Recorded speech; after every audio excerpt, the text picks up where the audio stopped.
শোনো, তোমাকে আমি দুটো কোশ্চেন করব, তার মধ্যে একটা অ্যান্সার তোমাকে দিতেই হবে। আর যদি অ্যান্সার দিতে না পারো তাহলে তোমাকে এক্ষুনি আমাকে শপিং করাতে নিয়ে যেতে হবে। হ্যাঁ বলো। বড় হাতের এবিসিডি ছোট হাতের এবিসিডি থেকে ঠিক কতটা বড়? আর দ্বিতীয় কোশ্চেনটা? এই ছাকনির কোন ফুটোটা দিয়ে আমি তোমাকে দেখছি? কলকাতায় বাসে চড়ে আসিচ্ছি বাড়ির, আমার সামনে সিটের এক স্যাংরা পাশে এক বেডি ঝলক দেখে আমি করছে কি, সেই সেক্সি, হাই সেক্সি, বারবার সেক্সি করছে। এই কথা শুনে আমার পাশের সিটের এক বুড়া চাচা হামাক করছে কি, আচ্ছা ভাস্তা, সেক্সি মানে কি? আমি তো ফুললি বেকুব সাজে কেন, আবার চিন্তা কেন চাচাক তো এই কথা কোয়া যাবে না, মান সম্মান আটকানোর জন্য কেন?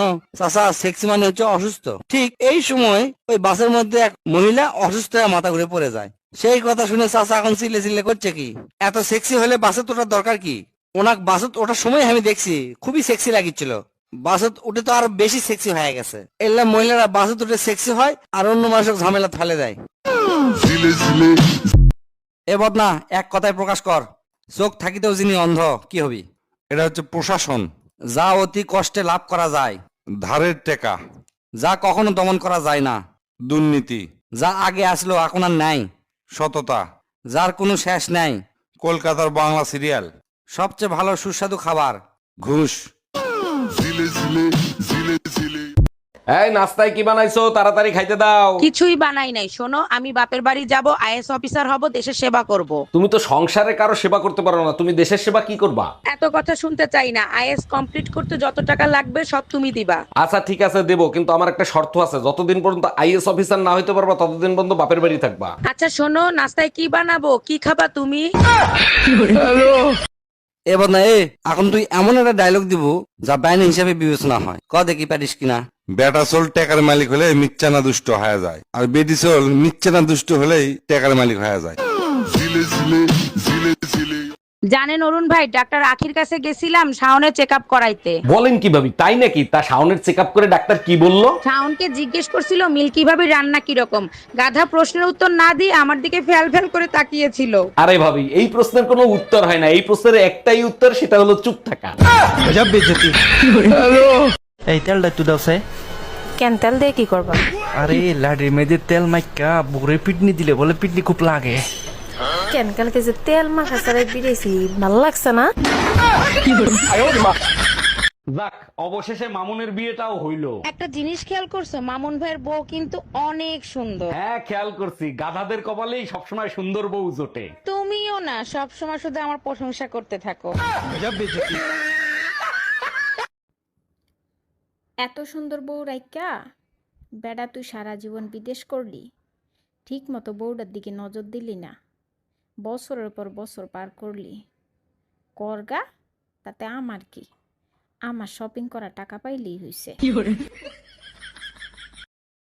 মুক্তারে, আমরা একজন আরেকজনকে না দেখলে তো থাকতেই পাই না, কিন্তু বিয়ে হয়ে গেলে আমরা কেঙ্গা করে থাকবো? বিয়ে যদি আমাদের মধ্যে দূরত্ব সৃষ্টি করে তাহলে আমরা সেই বিয়েই করবো না। তার সে এক কাম করবো, তোকে আমি সতীন বেনে থুমো, আমি হমু তোর বড় সতীন, তুই হবু আমার ছোট সতীন।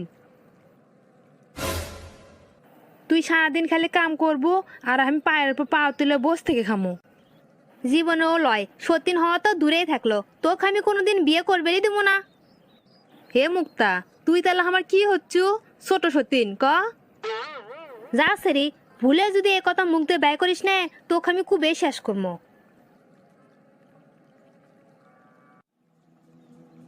আরে ভাবি, বিয়ের পরে মেয়েরা সংসার করে, আপনাকে দেখি লেখাপড়া করতেছেন। কিসের লেখাপড়া করতেছেন আপনি? অরুণ ভাই, বিয়ের আগে আমি ডাক্তারি পড়তাম, সেটাই কমপ্লিট করতেছি। খুব ভালো হয়েছে, আপনি ডাক্তার হলে আমরা ফ্রি ট্রিটমেন্ট করাতে পারবো। তা আপনাদের ডাক্তারের মূল মন্ত্র কি? সরি স্যার, আমরা আপনার রোগীকে বাঁচাতে পারিনি। এ বদনা, কত প্রতিবেশী আত্মীয় স্বজন কাক কয়। স্যার, আপনি একটা গপ্প কায় বুঝে দিই। একটা গ্রামত এক লোক গরু জব করছে, গরু জব করে চিন্তা করছে পাড়া সগলিক মিলে একসাথে মজা করে খামো। ওর বেটি কসে, যা সগলিক ডাকিলে আয়, আমাকে প্রতিবেশী যত আত্মীয় স্বজন আছে সবাক ডাকিলে আয়, আজ একসাথে আনন্দ করে খামো। ওর বেটি ডাকিলে আসছে, ওর বাপ দেখে যে কেউ পরিচিত নাই, সব অপরিচিত লোক আসছে। ওই লোক ওর বেটি করছে, কের মা সব কমা দেখিচ্ছে অপরিচিত লোক, আমাকে প্রতিবেশী আত্মীয় স্বজন কাকু ডাকিস নি? বেটি করছে, আব্বা এরাই আমার সবচেয়ে আপন লোক। আমি পুরা গ্রামত কয়বার আছি আমাকে বাড়িতে আগুন লাগছে, তাড়াতাড়ি আসেন, আমাকে বাঁচান লাগবি। এই কয়জনই আমাকে বাঁচাবার আচ্ছা আব্বা। আচ্ছা তুমি কি জানো যে পুরুষ বউ কন্ট্রোল করে রাখে তাকে কি বলে? বউ কন্ট্রোল করার মতো পুরুষ এখন আর দুনিয়াতে নাই, যদি থেকে থাকে সে হবে মহাপুরুষ। জি না, যে পুরুষ বউ কন্ট্রোল করে রাখে সে হলো কাপুরুষ। তাই নাকি? আর যারা বউয়ের কন্ট্রোলে থাকে তাদেরকে কি বলে? যে পুরুষ বউর কন্ট্রোলে থাকে তাকে মহাপুরুষ বলে। এই কই তুমি? আমি এসব কি শুনতেছি তোমার নামে? আমি কি করে জানবো তুমি আমার নামে কি শুনছো? বিয়ের পরে আজ পর্যন্ত তুমি আমার কোনো কথা শুনছো? আজকে একটা কথা বলি, তোমার সাথে কথা বলতে আমার রুচিতে বাদে। তারপরও তো ঘরের সব কাজ বাজ ফেলায় তুই আমার সাথে কথা বলতে এসো, তোমার লজ্জা করে না?